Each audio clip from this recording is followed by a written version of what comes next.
Hello, once again, my name is Tim Grady. I'm from the Lawton, Oklahoma Seventh-Day Adventist Church, and I'm just a member.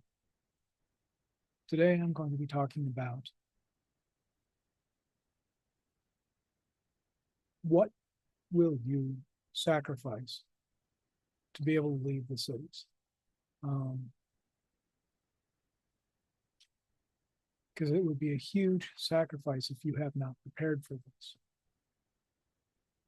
I've already made the videos on why I believe it is important to start preparing or leave the cities very shortly. So with that said, you can go back and watch those other videos. Why I believe you're running out of time to leave the cities. But you can watch the van lifers that just got up and did it. You can watch the people that are going and doing the great loop, sold everything they had, built a barge, grabbed a sailboat, took off the sails, and just motor around the great loop.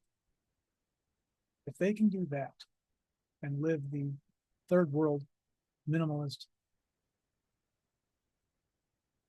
lifestyle, can you do it? Yes. Ellen White's warning to leave the cities with the unions, the No Kings movement, and the violence that is continuing that isn't making the news here in the United States, but yet all the other violence in Poland, in Europe, all of Europe.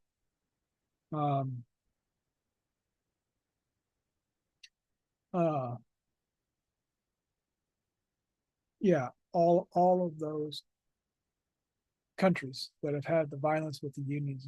And Ellen White says, when you see the unions protesting and rioting, it's time to leave the cities. You can go back and watch that. And she makes that as a marker as when to leave the cities. It's kind of like when the Romans came, set their standard with the sun worship, and then backed off and left, and then came back and then destroyed Israel. If that is the case, you have very little time to leave the city. What can you live without? Maslow's hierarchical needs of survival. Number one, hope. Number two, exposure, or the ability to have clothing to protect yourself from exposure from the elements.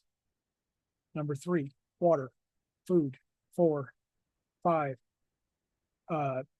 exposure, long-term, some sort of shelter, and so on. If you can take Maslow's hierarchical needs and strip it down to what you really need, you need a place to sleep that is out of the weather. Okay? You'll have clothes on your back, hopefully, but you'll be able to leave the cities with that. You will have some savings, hopefully.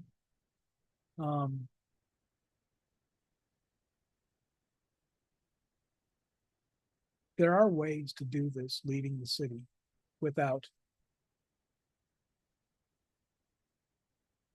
breaking the bank, without being expensive. And by far, in the third world, I have found that people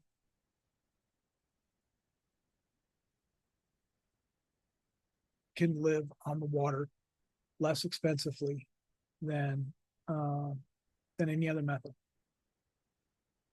My sister and her husband sailed around the world in the mid-'80s and came back in the mid-'90s, and they sailed around the world, I think 3 or 4 times, working their way around the world. They said they spend an average, not including the major overhauls, but they spent an average of $500 a month worldwide, no matter where they were, whether they were in the expensive parts of Europe, or they were in South Africa, or they were in very expensive parts of the world. And if you're not going in the ocean, and not doing the open ocean, blue water sailing, and you're only doing gunk hauling or up and down the rivers, you can do it very inexpensively. Van life. There used to be what's called the station wagon homestead. I would like to do a whole video on that. But the station wagon homestead is where people lived in their station wagon 3, 4, 5 years. I watched the hippie communes come up in the up to Alaska in the 70s, where they came up with 2 or 3 buses, parked them, and turned them into houses. That's getting expensive these days. But again, you can buy semi-trailers used relatively inexpensively. Take the $50 and up house idea, put up a tarp, put up old carpet taken out. So you find a carpet shop that takes carpet out. You take it off their hands, put it on top of there, put some soil on top of that, put another polypropylene or some sort of tarp, waterproof, and then put a little soil on top of that, and then plant grass on top. And now you have a green roof above, also adding the insulation. There are so many out-of-the-box thinkings how to get out of the city and live third world minimalist. Again, what are your needs? You need a place to sleep, dry, no wind. Unless it's hot, then you want the wind blowing through. You got to have a place to poop and pee and put your poop and pee. There's composting toilets. There's different forms of composting toilets. There's pooping in a bag and putting things in the bag to not make it. And then you can throw it out with the rest of your trash. That's a van life thing. It's also on the water thing.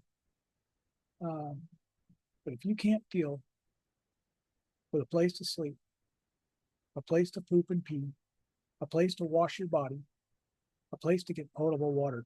Now, I need to make a whole video just on potable water on the water. I'll give you a short rundown on it. You have to have a bucket or some sort of container to let the silt settle out.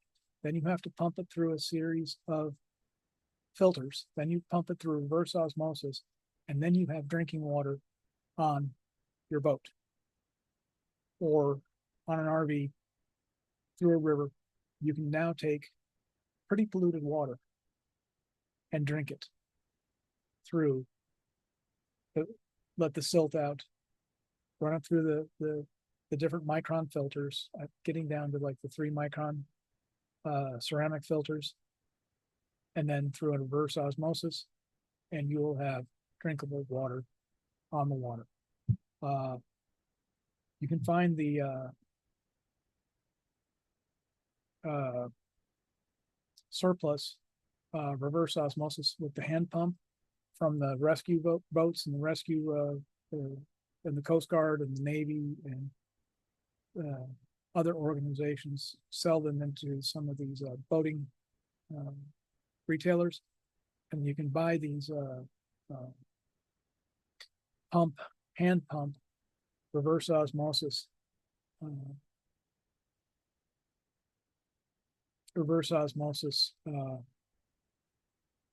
hand pumps. You can get the other pre-filters inexpensively and have clean water. Again, what do you need in Maslow's hierarchical needs for you to live on the water, for you to live in a van, for you to live in a bus, for you to buy a piece of land and put a semi-trailer on it. Now you have to check the land, make sure that's legal. You can have that as a building and so on and so forth. Those are different subjects. But I'm looking at ways for you to get out of the city affordably and rapidly. Living in your car is a lot better than getting caught in the cities here in the very near future. Just in the last 24 to 48 hours, the world has gotten more dangerous. So I am putting this video out to say, hey, SDA, time to leave the cities. The signs are all here. I'm just trying to give you out of the box thinking on how to do so. So, a wrap up of what is happening or what my ideas are. Number one, understand Maslow's hierarchical needs. You need a place to sleep. You need a place to poop and pee. You need a way of dealing with poop and pee. You need a way of cooking and getting potable water. How small of a space can you live in? That's the big question. Now, can you go to an auction and get a stinky, nasty travel trailer for cheap? Yes. Can you clean that stinky, nasty travel trailer up and live in it? Yes. You don't need a pickup truck to do so, because you can buy it, move it with a U-Haul, return the U-Haul, do what you need to do wherever you've got temporary cleaning and whatever to do with it, rent a U-Haul, take it to a piece of property, or take it somewhere. You have other options. That's all I'm trying to say. If you think a little outside the box, you can get out of the cities now or shortly from now. You don't have much time. So I will leave it there. So out here.